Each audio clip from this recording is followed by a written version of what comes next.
What's up, everybody? Welcome to Garage Gym Gains, and more importantly, welcome to 2021. Hopefully you're having a good year thus far, but today we're going to be talking about 3 types of goals that can keep you motivated while you're training at home.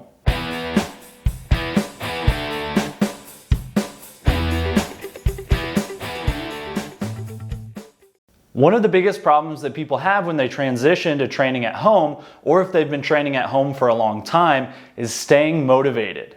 So when you train at a commercial gym, you have the drive to the gym. You're going to be seeing a lot of people that you normally see at the gym. You're surrounded by people hopefully working hard depending on what gym you're at. Obviously, it does make a big difference there. But all of those things work together and they get you pumped up. They keep you motivated.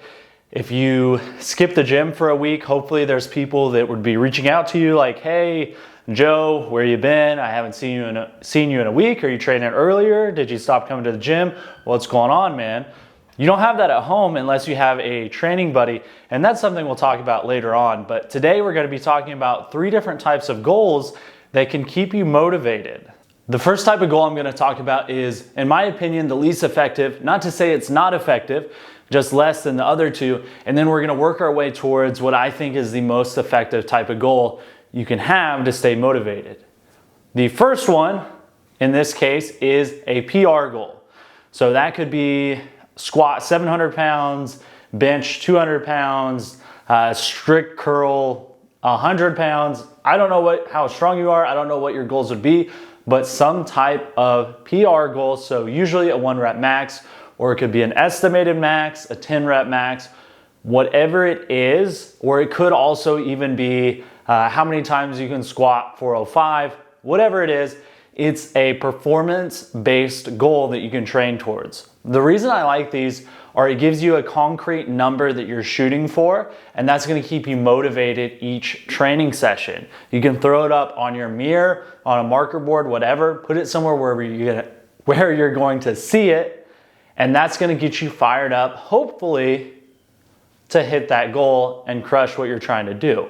The downside to them is, A, if you shoot for a totally far off long-term goal, it might not motivate you in the short term, where a slightly more attainable goal would keep you fired up each training session. If my squat's 560 right now and I want to hit 900 eventually in my training career, that's not super motivating right now. But if my goal was to hit 600, that would be a lot more motivating. Same thing if you're benching 185. Obviously, eventually you might want to hit 315, but if you set your goal for 225, it's going to fire you up more in the short term, which is going to build on top of each other and get you to that long-term goal quicker. Now, the thing that I don't necessarily like about PR goals is sometimes things are a little bit out of your control. There's a lot of factors that go into how strong you are. And if you set your goal for, like I said earlier, a 900 pound squat, and even if you're at 700, it might just not be in the cards for you, or it could take years to get there. Same thing goes with if you're deadlifting 300 pounds and you set your deadlift PR goal to 500 pounds. Who knows how long it's going to take you to get there? I still think you should set it, but just keep that in mind. It might take a while. You might have to gain weight. There's a lot of different factors that go into hitting those types of goals. Eventually, you might hit some type of genetic limit. And what that's could be potentially when you want to talk about whether you go enhanced or stay natural. But either way, that's why I don't like PR goals, and that's also why I do like PR goals. The next thing that I'm going to talk about is a weight goal. So weight as in body weight this time. Whether you want to lose 20 pounds to get to a certain number or gain 30 pounds to get to another certain number. The reason I would place this above PR goals is you have a little bit more control over your body weight rather than your strength. So obviously, if you're trying to gain weight, you eat more. That's pretty much all there is to it. If you're trying to lose weight, eat less, move more, whatever. We're not going to get into nutrition right now, but I like the body weight goals because, again, you have a concrete number you're trying to get to. Obviously, body weight's not everything, Body composition is usually a lot more important than body weight, or some combination of the two of them, but it gives you something concrete to shoot for, but you have a little bit more control over it than you would for strength gain. Again, if you set a goal of lose 200 pounds, it's going to take you quite a while. I still think you should have that goal in your mind, but then break that up by short-term goals over the next couple months. That's going to keep you motivated because, again, you have something that you're shooting for. It's a concrete number. You're going to know when you get there. It's not just get stronger or get leaner. It's a certain number.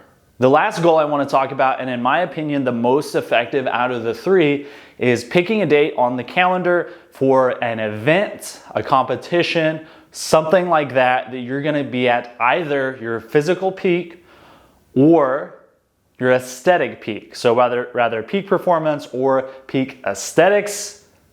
You have a certain day on the calendar that you're going to be there. So what that could be, like I said, it could be a competition. You could have a powerlifting meet, which obviously you'd want to be your strongest on that day. You could do a bodybuilding competition, which again, you would obviously want to have your peak aesthetics or look your best on that day. Something that's kind of similar to the bodybuilding competition, it could just be like a family reunion, a vacation, a wedding, just something on a specific day that you want to look your absolute best for. Competitions could be anything from weightlifting, powerlifting, rock climbing, gripper contests. I don't know, whatever type of competition that you would be doing that you want to be at your peak for. So the reason that this is extremely effective is if you set a date that's, say, 90 days out, every single day counts towards your progress. Because you have that concrete date, you can't push things off. If you don't work out today, that means you lost today's opportunity to get better. As Greg Plitt would say, each day is 1/90th of your opportunity to reach your best self, and that's going to create some urgency, and urgency is really important for progress. You don't have a day where you come in, if you don't have a goal, you might be like, oh, I'm not really feeling it today, I'll hit it harder next week. You're not going to push things off if you have a date on the calendar you're committed to, because you want to either look or perform your best on that day. That urgency is going to kick you in the butt when you're not feeling like doing anything. You're going to be like, oh, I kind of feel tired, I stayed up too late last night, I don't want to train. But then in the back of your head, you're going to think, oh yeah, March 17th, I'm doing this.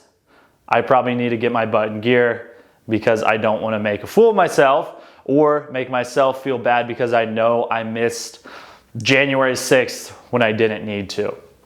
So that's why I think the most effective way to keep yourself motivated in a home gym especially is setting a goal on a concrete date. It's going to give you a finish line, something to run towards metaphorically or literally. If you're a runner, still counts.